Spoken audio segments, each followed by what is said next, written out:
I Don't Get It Podcast. Hey everyone, welcome to the I Don't Get It episode 300. Wow, we can't believe it's 300 episodes. That's absolutely incredible. While we would love to do a classic I Don't Get It for this, it's too timely to not do a Halloween episode. So today we're going to be getting scary stories from our listeners. Ghost stories, demon stories. They're really fun. They're cool. But first is the main event. And unfortunately, Naz wasn't able to join us for this segment of the podcast, the one that we've been most excited about doing for the past week or so. And one that we previewed, I think. Yeah, we teased this. On last week's ramble.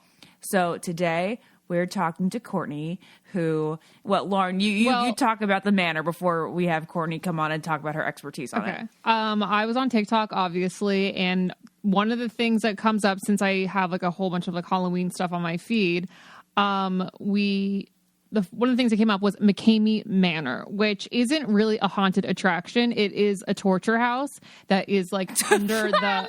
It's a torture house. Lauren so casually says torture house. It's a torture house. And one of the people who I saw talking about McKamey Manor and is an expert is Courtney. And I found her TikTok, and she's amazing at kind of describing McKamey Manor. And so she's here to kind of like give us the rundown on what it is and how she became such an expert. So welcome, Courtney. Courtney, tell us step by step. Yeah, how did you become an expert on McKamey Manor? And first, tell us what it is. I first saw McKamey Manor on Facebook, and then I was working at a haunted house back when I was 15, and they were talking about it then.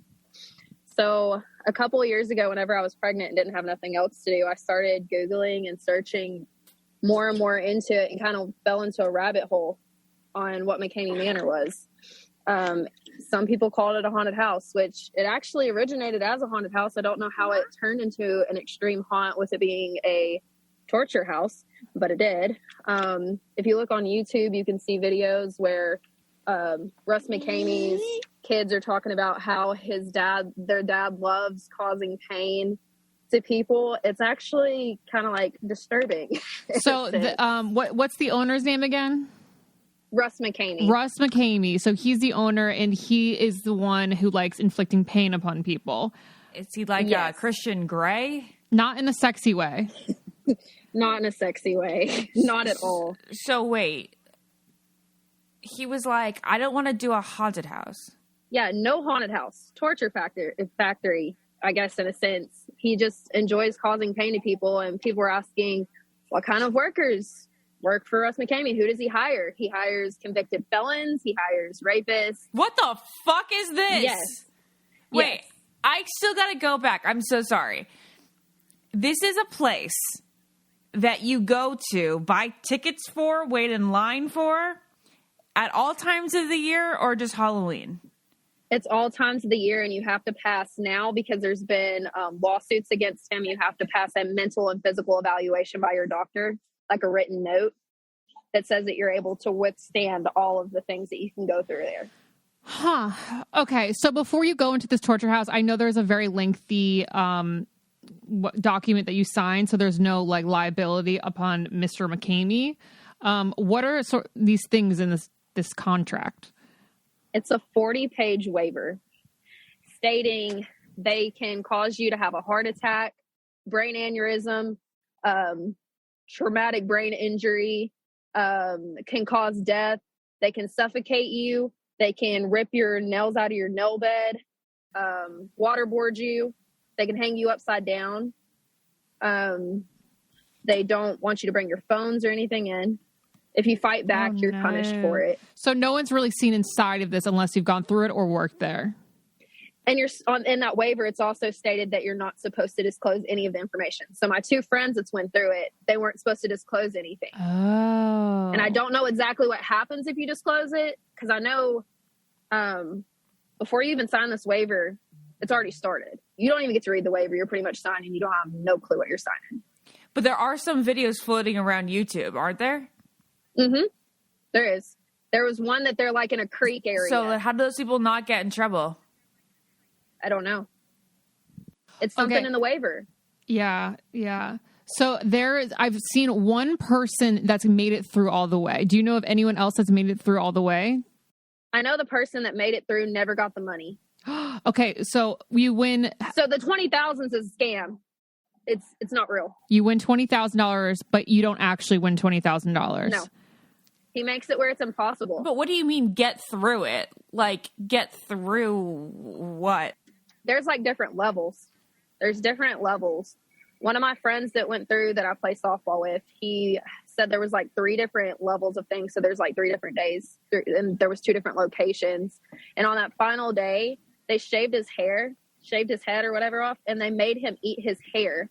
And then he had his mouth pried open, and they were going to go pull his teeth out of his mouth without any numbing medication. And that's when he tapped out and said he was done. Okay, so I understand that there are sick people that want to torture others. You know, that's really, really gross. But like, I don't understand, but I understand that those people exist. What I really don't understand mostly is that there are people that voluntarily want to go and be inflicted with pain. I'm assuming it's people with high pain tolerance, because I didn't really understand that either. But it's not even pain. It's like gross. Like, kind of how like there's tattoo therapy. You know, I don't know. Yeah, but like your friend, he had to eat hair. Like that's like not even painful. That's like actually like nasty. Yeah. So like what kind of personalities are these friends? He's kind of like weird in a way. I guess he's like one of a kind, I guess you could say. And my other friend that like it changed his whole mental standpoint, but I haven't talked to him in several years. And he was already starting to act weird once he went to McKamey Manor. He's just off to himself. You don't see him post on social media really anymore at all. It sounds like Saw. Yeah. Oh, yeah, it does sound like Saw. Okay. So how much does it cost to go through this house? They're saying it's just a bag of dog food now. It was at $1,200, but he takes donations for dog food because he was having so many lawsuits from having to have people pay for it that he started doing donations for dog food. So he's a dog lover. Yeah. Okay, that's shocking. I hope he doesn't torture dogs like he does people. That's what I'm thinking. Like, we hope that that's scary. That he loves the dogs. How long are the levels? I'm not sure. I think it's a day per level. A day per level. Wow. Mm-hmm. I'm sure you're obviously not going to sleep either. That's going to be another form of torture. And I've also heard that they like come kidnap you in the middle of the night is how this starts. Oh my God. Okay, so there's no line. You're not waiting in line. Like you're not just walking in like you're getting kidnapped. Yeah, okay. Wow, this is so crazy. And I just can't believe this is still happening. And there's a long wait list. There's a long wait Why does he still do it if he's not making money from it? Because he just enjoys it. It may be a fetish. I don't know. But there has been several different locations that he's had to move. And now I know there's one in Summertown, Tennessee, which I don't think is too far for me because I live 30 minutes outside of Nashville. But that's where it's at. And he does it in his backyard where his family lives. He has a family. Like, I know that you mentioned kids, but like... Yes. He has a wife and 3 kids. No way. Yes. Do we know what his face looks like? Like, do we know about this man? Does he have a regular job? And this is just like his like backyard... This is like his hobby? I think this is what he does full time. Oh, okay. So producer Andrea is also in the know of this. She says that he's a wedding singer. Relatively normal vibes.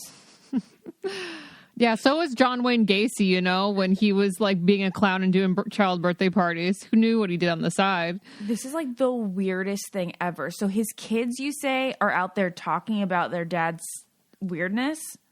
Yes, and enjoying inflicting pain on people is what they'll say in these YouTube videos. They just talk about it like it's normal. How old are they? I think they're about 7 or 8, around in that area. They didn't say how old they are, but that's how old they look. Why are they even on the internet like this? I don't know.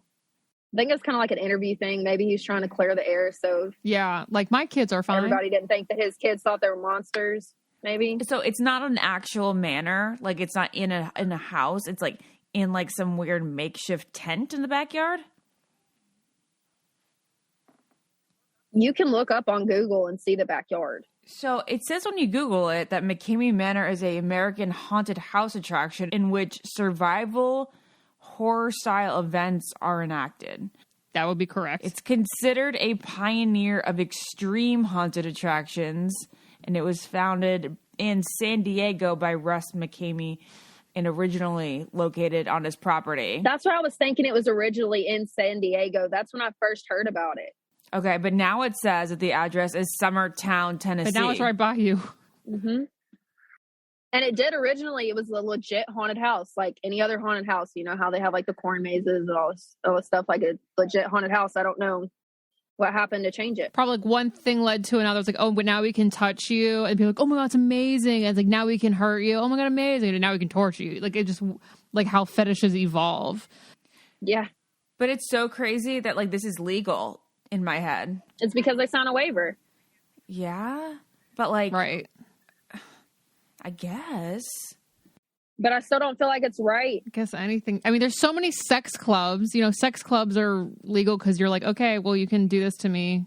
Isn't that kind of like taking medication, though? Because you know how, like, the warning, if you take this with so-and-so or it may lead to death, it's kind of like you're signing the waiver that we may kill you, but it's okay because you signed this and you're not holding us liable. You can't do nothing. Yeah. Okay. So on the website, it's like, yeah, very open about everything. And it says playing on Netflix Dark Taurus. It's episode 8. And it's also on Haunters, The Art of the Scare. So if you guys want to know more, you can go and find out on actually Netflix. So, Courtney, is there anything else that, like, you know about the manor that's like a deep, dark secret or anything else to let our listeners know about McKamey Manor that we can't even think of? I do know that he makes you read off a statement when you're in there that makes it where it's okay for him to do what he's doing also. And that's when he'll actually post your video out there. But he edits out the parts that would have been illegal. So where it raises like alarming things, he edits those parts out. So we don't even see those in any of the videos that's been linked. All right. It says also on the website that for basic safety requirements, you must be 21 or older, or you can be 18 to 20 with a parent's approval. You need completed what we mentioned before, completed sports physical, a doctor's letter stating that you are physically and mentally cleared. You have to pass a background check provided by the manor. Be screened via Facebook FaceTime, or phone. So you have to like do like an interview prior. Proof of medical insurance, the 40-page waiver, and pass a portable drug test on the day of the show so you can't be on drugs. That's what I was going to say. I'm like, you get real like high and then you wouldn't feel anything. Wow. Okay. I think that's like a new thing they've added in. Okay. Right. Because everyone probably goes there on shrooms or something and they have a great time. I don't know. They're definitely not like hiding anything. I want to know like who his lawyer is. You see, I thought that they would be like, it would be kind of like the dark web. Do you know what I mean? But Exactly. It's not. Yeah.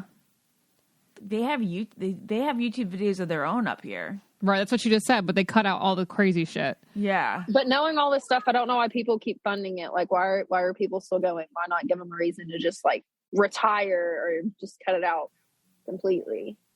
Because we're giving him a lot of attention.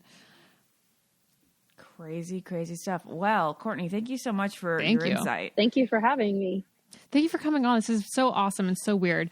All right. Well, thank you, Courtney. We're going to head on over to some haunted ghost stories now. Before we actually get into ghost stories, I do want to talk to producer Andrea for a second, because apparently she realized in the midst of that interview that she's also an expert. She forgot that one time she did an internet deep dive. Is there anything that Courtney was leaving out or had wrong? I wouldn't say like had wrong or left out, because, and I should say like, I'm an expert in the way that anybody who has ADHD and gets like really like obsessed about something for a short period of time. Yes. I came across the Haunters documentary once, and from there I've just kind of I'd been like keeping up with it for a little while. I think the truth is somewhere in the middle. I can send you guys this waiver, and if you look at it, it is absurd. It's full of typos and stuff. What I think the case is that they want you to think it's that extreme. It's worse than any haunted house should be, but I think it's a lot of like mental torture. Okay. 'Cause you can't, I don't care how like airtight a waiver is, you can't consent to being murdered, for example. you can't, you know what I mean? There are just certain things that it doesn't matter. And my guess is, waiver aside, I would bet there's a pretty airtight NDA. Totally. So that people can't say, actually, I got there, and it seems like they yell a lot, and I think probably the shaving your head stuff, that kind of stuff, I think probably does happen. Yeah. And then when you were asking like who kind of like wants to do this stuff, but then when you're in on it on the other side, right? And it's like, you look like somebody who was able to withstand this thing that has this huge legend around it, whether it was that intense or not. That's so true. It's like eating the spiciest wing. Exactly. And then you end up at the ER because you just wanted to be like the guy who ate the spicy wing and ended up in the ER for the sake of the story. Okay, so you want the tale, you want to tell the story, and it may not be terrible, but I don't think there's many people that actually did it. But like, if it's not as bad as they make it seem, then they'll never know, sort of thing. Like with the NDA. That's my guess. This is, again, speculation. Totally. But also, like, I think the stuff of, like, probably grabbing them in the middle of the night, and I think 10 hours is the longest that it lasts. But that can be exhausting if somebody's just yelling at you and, like, covering you in fake blood. And you get no water, no food. Yeah. Exactly. So who knows? That's my long and short of it. That's as much as I know. All right. Well, you know a lot, so... Thank you for your input. All right, now let's get Naz on the phone and we will start doing ghost stories. This episode is brought to you by BetterHelp. Oh my gosh. Right now, Jared and I just can't figure out like how to deal with our lives. Honestly, like our schedule with balancing with the baby, like there's no balance. It's like absolute chaos every single day. Like we just don't have any balance. We're constantly juggling. And honestly, like we might need help about it. Like we might need like somebody to talk to outside of our friends, not like marital wise, but like just like how do you adjust your life? Right. And also like talking about burnout and stuff can be annoying for your friends to hear, quite honestly. Yes. So like talking to a therapist on BetterHelp would be very helpful. That is so true. There's transitions in life that, you know, you go through, and we're in a big transition, and life doesn't come with a user manual. So when you're feeling stuck, which is totally normal, sometimes a therapist can really help you. Whether it's becoming a parent, a career change, a new relationship, therapists are trained to help you figure out what is causing you like challenging emotions and help you learn productive coping skills. And that makes therapy the closest thing to a guided tour of life that you really can have.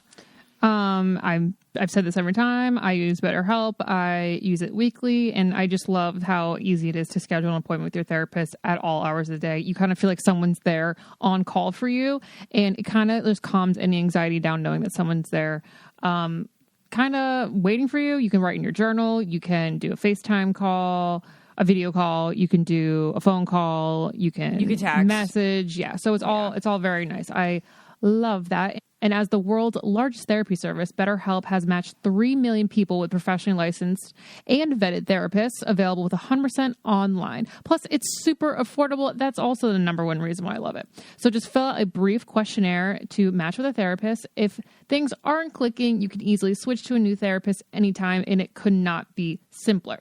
No waiting rooms, no traffic, no endless searching for the right therapist. So learn more and save 10% off with your first month at betterhelp.com/getit. That's BetterHelp, HELP.com/getit. All right, now we're going to get a little away from the manor, and we're going to just tell some random ghost stories that I received from some of my Instagram followers. They are so crazy. First, we're going to start with one of my favorites. Tori is on the line, and Lauren, brace yourself. She lives in a funeral home, and her 5-year-old talks to ghosts. Wait, Tori, what? This is like 6 feet under. Yes, this is crazy. So I buy a funeral home for my best friend. Great purchase. And it's yes. Okay, wait, why? Why did you decide to live in a funeral home? Well, I lived in a 1,000 square foot house, and I have a preschool and a daycare and 3 kids. So this house, this funeral home is like 6,000 square feet. Hell yeah. So major upgrade. even though it was a funeral home. Amazing. Can I just wait really quick? Did everyone here, Tori, do you watch Kardashians? I do. Did you guys see the latest episode where Kris Jenner was like, can you imagine being haunted by the Kardashians? That would be epic. I like died laughing so That's hard. awesome. I would love that. Okay, so you bought the funeral home Yes. because it was big and expansive. Is there a drain where they like, what do they do? An What's it called? embalming room. The embalming room? Okay. There used to be, yes, there actually used to be. There actually was the embalming table still in the basement at one time. Yes. Yes, the basement is Okay. super creepy. Wait, so did you get rid of it or? Well, my best friend Okay, that owned it okay. before us got rid of it. Okay, So- got it. Oh, so it used to be there before you moved in. Okay. Yeah, I was kind of upset because I really wanted it to still be there. Okay, but there's basically there's still been a lot of dead people in your house at one point. So tell yes. us about like seeing them. Okay. All right. So it was 2 weeks, but we moved in October 1st. It was 2 weeks before Halloween. There was a huge, big harvest moon, full moon. I mean, this is like total, scary story. So me and my 5-year-old daughter was walking through the house and it was like 10 o'clock at night and we're turning on the lights as we go through because she left something in the other side of the house. So we're turning on the lights and we go through the dining room and I turn on the light and I look to the right by where the stairs to the creepy basement is. And, in front of the door stands this very, very tall man. He's got a suit on. He's an older man, long face. I mean, he was so real I could have poked him with a stick. Like he was a real guy, but he was like 6'7". He was really, really tall. So Was he hot? well, for an old man, maybe. Oh, he was But older. He was old. Okay. He was really old. Got it. He was dressed nice. So he was kind of like leaned back against the wall, like he saw us and was trying not to be seen. And so I look over at my daughter and she is just staring like Whoa. blank. And she said, "Who is that?" And so I'm thinking, oh my God, she just saw him too. So maybe he is real. And I turn to look at him again and he's gone. And I'm like, there's no way that a guy that tall can just disappear, Wait, so I'm like, did it seem like ghostly, like spirity, or was it like a full formed? no, like, it was like human? a full form man, like a full human. Like like he was not see through. He wasn't floating. Wow. Like he was a full human. Whoa. Yes. So it gets creepier. So I call my best friend and I said, "Hey, when you lived here, did you see anything in the dining room?" And she's like, "Don't tell me you've seen ghosts because I begged to see ghosts and I didn't see a one." And I said, "Well, I'd be so pissed. I know, she was mad." So I was like, well, I'm not sure exactly what we saw, but me and my daughter both saw it. And she goes, "What did he look like? Or what did it look like?" And I said, "Well, it was a tall man. You explained it." And she goes, "Let me send you a picture." I'm like, "Oh my God, do not send me a picture." Like just maybe not, maybe don't send me a picture. So she sends me this picture and I'm not kidding you. This picture was the exact man in the exact same suit, almost standing exactly how he was in the hallway. It was so creepy. I go, "Okay, so please tell me this guy is Just alive." an and he was intruder. just Yes, in I'd the rather an house. intruder. And she- yeah, I'd rather him be an intruder at this point. And she said, "No, he's dead, and he is the one that actually owned the funeral home." Wow. Yes. So to go in deeper, so we weren't scared. Like he wasn't scary at all. Like we weren't scared, but it started to get a little more creepy with my daughter because one night she was having a nightmare and she's screaming. And then next thing you know, she just starts giggling in her nightmare. And we're like, "Okay, that was weird. Do we wake her up? What?" So I wake her up and I'm like, "Are you okay?" And she goes, "Oh, Mom." She said, "I was having the worst dream. There was these monsters. They were getting me. And my ghost friend came and he came to my school and he brought a piano and Mom, he couldn't play the piano." And she said, and he made us all laugh. And she goes, "And then I just forgot about my bad dream." And I'm like, okay, if he's going to be good, I guess we'll let him stay. But that's still a little creepy. So she, a couple months down the road goes by and then she says, Mom, I need to go see his gravestone. The tall man's gravestone? And I'm like, okay, you're getting... Yes. It's the same guy. Yes, the same. She wants to go see where he's buried. Okay. At 5. Okay. And I'm like, she goes, I just need to go. And I'm thinking, oh my God, like, this is getting creepy. So we're like, do we take her? Do we not take her? Well, we took her. We find out where his grave is. We go take her. So she gets out and she's like, I got to touch it. Wait, what? Like Lauren hopes that she has a daughter like this. Of course. Yeah, super creepy. I'm like, listen, we live in a funeral home. I'm currently on Zillow looking up old funeral homes. Yeah, Lauren, you should totally move into one. You guys will have to come stay with me is what you'll have to do. You'll just have to. Yeah, where do you live? We live in Illinois. Okay. Boring state, but we'll have fun. That's subjective. So she's like, I got to get out and touch it. So I'm like, you're being very creepy and we live in a funeral home. Like, I'm not sure if I'm okay with all of this. So we let her get out and she walks past it and she just rubs her hand across it. And we're like, okay, you are really being creepy right now. And she's like, what are these things next to it? And I said, well, those are vases. And she's like, well, we need to get him flowers. And she walks away to get back in the vehicle. And she's like, we need to get him orange flowers. Orange is his favorite color. Oh my God. And I'm like, and I'm like, how do you know that? And she's like, he told me. And I'm like, that is so creepy. So we start asking the neighbors, like, what is his favorite color? Like, because they still knew him, and they're like, oh, we don't know. And I'm like, well, my daughter claims that it's orange. And they're like, well, it could be. So no big deal. Well, this kept going on, like weird things kept going on for like 2 years. Okay. So now she's like 7 at this point, and we go on vacation and we come back from vacation and she goes to sleep, wakes up, and she says, I had the weirdest dream last night. And I said, what's that? And she said, well, my ghost friend was watching our house while we were gone. But when we came home, like the whole sky was orange, and he grabbed his black shiny coat off of the chair in the dining room and grabbed his brown round hat off of the table. And he just walked out the door. And she said, and I kept yelling for him and he just never turned around. And the sky was really orange. And I'm like, okay, that is really weird. Well, after that, like we had no more occurrences. Like there was nothing. Oh, yeah. That's literally what was going through my head is like, he was like, I'm done. I'm leaving. Yes. Yes. Like I did my job and I'm done. But they also say that kids can see things until they're about 7 or 8 because they grow out of it. So I'm like, that was weird that like went together. Well, we asked the neighbor because we were kind of curious, how accurate she actually is with this. And so we asked the neighbor, we're like, hey, did he have like a favorite coat, a favorite hat? I am not kidding you. They said he wore a black leather coat and a brown derby hat. And what was his name? What? What was his name? That? His name was Cy. Cy the ghost. Yes, Cy the ghost. Wait, I love that. I love that he like helped your daughter like through something scary. Yes, it was crazy. You have a daycare in this place now?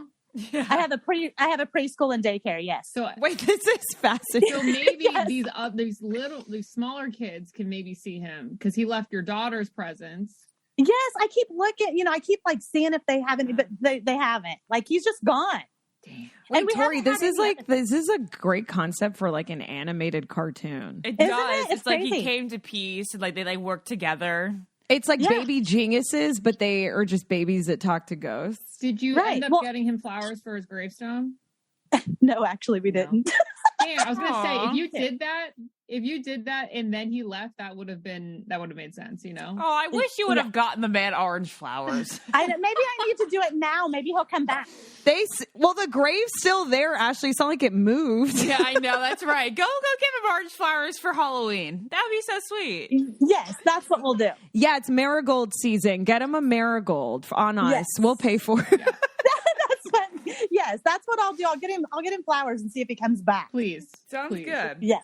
Okay. Yes. Well, thank you so much for sharing your story, Tori. It was very much like a Casper. He was a friendly ghost. So nice. Yes, he was. Oh, we love Cy. Thank you for that. Love a friendly ghost story. See you, Tori. Bye. All right. Thank you. Bye. I want to see a friendly ghost. No. It makes me sad. God, that would be so cool to have like a friendly ghost friend that when you went to sleep, he would come up in your dreams and wouldn't that be cool? I would enjoy it. It would be cool if I was a kid, I think. I think right now I'd be like a little bit creeped out by it. She needs to market her daycare or preschool as like for medium children, like kids with a gift. Yeah. You know, it's like own your gift in a funeral home, but also learn. Like the School of Good and Evil on Netflix. I haven't seen it, so I don't know if that's what it's about, but it sounds like that. All right. Well, we have our last guest in the waiting room. Lauren, are you ready for her? I am ready for her. Okay. Let's get Kathy. Okay. I love the name Kathy, by the way. I really do. It reminds me, did you guys ever read comics in the newspaper? No. Yeah. Wasn't Chatty Cathy a comic? It could have been. It wasn't one of the more memorable ones for me. I gotta look this up. Kathy, do you know? Were you ever a comic strip lead? But I do know it was a doll, and you'd pull the string and it would talk. Oh, so Chatty Cathy was a doll. Chatty Cathy was a doll. Okay, well, Kathy, you have a story of a ghost in your house. You reconstructed it. You kind of gutted it, but the ghost remains. Didn't gut the ghost, yeah. So tell us all about it. So I guess it started when we purchased the house and we did our final walkthrough. We took some pictures so that we could come up with our plans for our renovation. And one of the pictures I took in the living room, there was this figure, like this ghost figure. I showed Lauren yesterday. I'm going to pull it up so that Naz can see it. Okay, so what do you think of this, Lauren, before you move on? There's a big, solid, opaque black shadow in the middle of a room. And it looks pretty unexplainable to me. Like, really black. It's deeply dark, you know? It's and it's floating. Wait, this is a picture you took and then this just popped up, Kathy? Yeah, I took it with my iPhone too, so it's not back in the day when you had to get your developed, It's just it like was a big there's black like no figure. explanation unless there was a bug on your camera. But it's like a circle, not like a human figure. But it's not even it's not a bug on the camera because I'm just thinking of security footage, like debunked ghost sightings when there's like a bug on the camera. Oh, okay, yeah. All right, continue. Yeah. Okay, well, I'm letting everybody know that looking at this, there's really no explanation, especially since it was taken digitally. Because, if you were to develop this, there were you ghosts would have been like, in all of our pictures something in the developing 90s room. When we developed our photos. Yeah, but this isn't it. Yeah. Oh, 100%. Yep. Okay, so anyway, continue. This is a picture that you took when you were thinking or buying the house and you were planning the reconstruction. Yeah, we'd already bought the house and it was our final walkthrough and it was like pictures so that we could come up with our plans.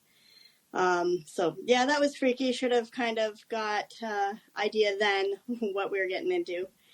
But then fast forward, we moved in and started demoing and started, the renovation process, and then all kinds of weird things just started to happen from there. Ooh, like what? So the biggest thing that I remember is we took down a tree in the backyard, and I guess the tree was planted for the man that used to live here, an elderly man. He planted what it did for you his wife do? when they built it. Took down her favorite tree, apparently. Oh, shit. It was like 2 days later that after the we had a picture on the wall of my father-in-law, and it was hung by a string on a nail. And we woke up in the morning, we found it in the living room on the ground, smashed. Wow. No idea how. Like, not like in the middle of the living room, not like right by the. No, it had to have. It flew. Across, yeah. Like, it didn't just fall and, it was feet away. Wow. Men have they take pride in their homes. So I feel like when someone comes into their home, they're going to be like, I am still here and I created this home. This is my property. Wow, I love that. I like that theory. Yeah. And we met him actually during one of our walkthroughs, and he showed us like a vanity that he built for his wife. These things that he did by his hands. So there's definitely like pride and ownership in this home. That's so cool. Do you know what his name is or like anything about him? he moved into a retirement home. That's what I can't remember what his name is. I honestly can't remember. It was like 5 years ago. Okay, but the thing is, he was alive and sold it to you, and then he died while you were living in it? Perhaps. I don't know. I don't know what happened to him after. Oh, okay. So it's not like it's haunted. We don't know that he's not the haunter. Oh, right now. I thought. Okay, the wife. I was confused. No. The wife could be haunting No, it. and that picture, the picture with the whatever spirit in it or whatever that is, he was alive then. Oh, okay. Sorry, I'm turned around. It was around. her dad. It was a picture of her dad, and everything started when the tree got cut. Everything got a little bit weird when the tree got cut down. Yeah. Yeah. Okay. So then, anything else? Oh yeah, I've got 2 kids, and like my youngest, she was 5 at the time. She'd say things like, "There's a lady in her room." At nighttime, she'd tell us about this lady. My son now, he's 6. He'll say that he can't sleep with the lights on because there's arms that try to hug him. Like, so they. Whoa! Wait, God. What was your reaction when your child told you? Well, I tried to like not have a reaction because I don't want to scare them. He's already. Oh, that makes sense. Like, everything you're seeing is real. We Sorry, must get out. non-mommy here speaking. I would have been like, "Oh fuck!" I know. God, my kids are going to be ridden with anxiety. Oh my God. Okay, wow, that's really crazy. But then, so there's a woman. But then she also, Lauren, has her feet tickled in the middle of the night, which is Lauren's biggest fear in life, is to have her feet tickled by a ghost. I remember Lauren sharing this. Why is this? And can you describe the sensation, like when it happens, Kathy? Yeah, I was laying in bed and my husband was on nights, so I was by myself, and it just felt like something was like grazing across my feet, like rubbing them. And then, so I thought maybe it was the cat or something, but no, my bedroom door is closed. There's no animals in here. Like, and I 100% felt it. It woke me up and I could still feel it. Like, so now I sleep with my feet under the covers. Tight. You always have to. You always have Wait, to. imagine getting a ghostly foot massage. I'd be into that. That's crazy. Were the lights off? Were you so you were asleep and the lights were off? Oh yeah, I was asleep. It was like she was asleep. Wow. See? Everyone knows. Keep your feet in the bed. I also see one other detail in your story. You said that the TV just comes on like a zillion times throughout the night. That's like the most consistent thing that happens. And it happens at least like 7 nights out of 10 where no start out before bed and then you wake up in the middle of the night and the TV's on and just like like HGTV always. For some reason. It's like giving you ideas for renovations. That sounds like an Ike and Eddie ghost. That's funny. Well, wait a second. Do you already have the TV tuned on to HGTV and then it just keeps turning on and off to that? No, because I have like it has like a home channel that comes on usually when you no way. Yeah. So it actually moves channels. That must be so startling when the TV turns on. Or are you just used to it? I'm used to it by now, but like in May, we took the kids to Disney and my mom stayed here to watch our pets and she was not happy about that. She was pretty freaked out about that.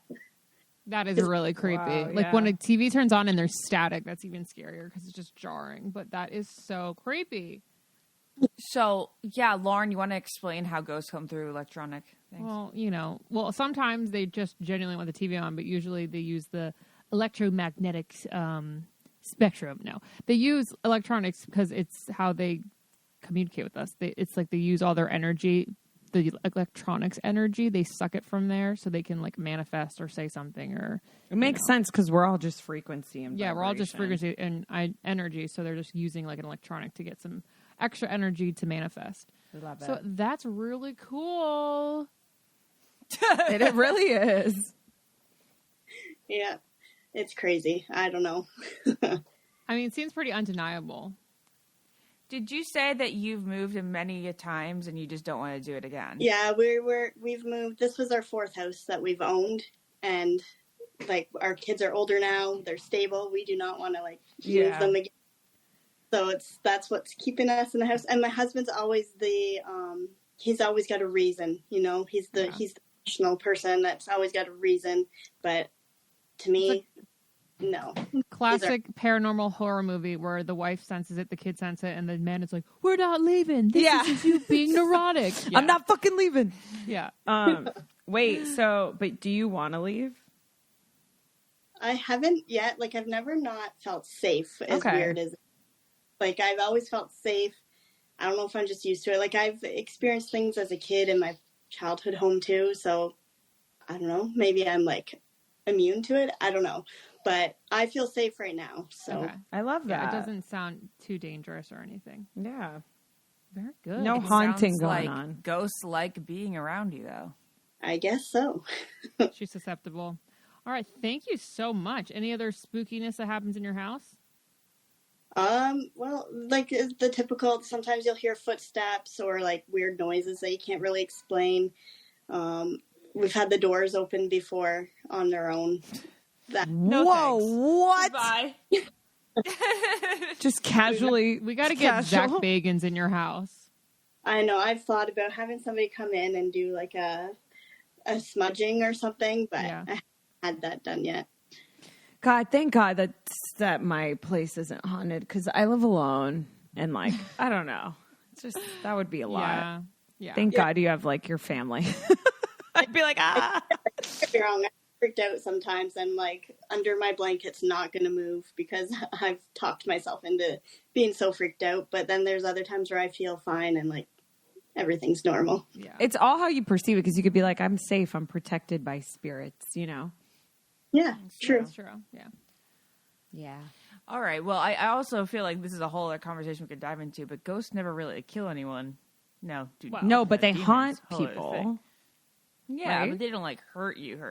Lauren, I don't know. We'll talk about it some other time. All right. Okay. Well, thank you so much, Kathy. Thank you, Kathy. Thank you. Thank you for having me. Thank you. Bye. Wait, I'm intrigued now. Lauren, do ghosts kill people? Yeah, okay. Now let's dive into it. I mean, ghosts. Oh my God, ghosts can definitely ghosts. They can hurt you. They can definitely hurt. They can touch you. They can get enough energy to like scratch you or grab you. Yeah, I guess if they give foot massages, Ashley, they could like scratch you. Yeah, that's right. I mean, there's definitely a lot of like evidence where they try and throw things at you to try and get you like, out of a house. I mean, like, I don't know if you like they throw a rock and it hits you in the right place, it could definitely do it. But obviously, we're talking more about demons. They can definitely kill you. Wow. This has been so fascinating. So fun. All right. Well, happy Halloween, thank you guys for joining us for our Halloween. I hope you guys have a great time tonight. And check your candy, guys. Check your candy. 90s style, but actually we really got to worry about check your Skittles 100%. Well, if I was Jared, I'd tell him to check his salad because apparently Ashley crushes croutons in her mouth and spits them in his salad. Is that true or was that for TikTok? No, she's been doing that. No, that's Ashley, you're lying. No, it's the only way to you really... put croutons... Why are you doing it? Eat them whole. Why are you crushing them? I don't like to eat them whole. You know how great they are when they're mini? You know how gross they are when they've been in someone's mouth and they're soggy? I'm pretty sure my husband doesn't mind about my mouth. Ew, that is so I'm not going to do it with anybody else. Guys, Ashley puts whole croutons in her mouth, crunches them up in her mouth, and then spits them into Jared's salad. You guys, it's not spitty. It's just I use my teeth as a tool. It's not like all you gotta do is crunch with a knife. You gotta go crunch with a knife. No, because they're just like on my teeth. Ew. Just get a crouton cruncher. Don't worry about it. A crouton cruncher? Is that a device we should probably make? It just sounds like something they'd sell at 99-cent stuff. Yeah. But to be honest, I could probably use a garlic crusher. Right, well, I know what to get you for Christmas now. Garlic, vampires, Halloween. Ooh. Again, happy Halloween. All right, bye. I don't get it. Podcast.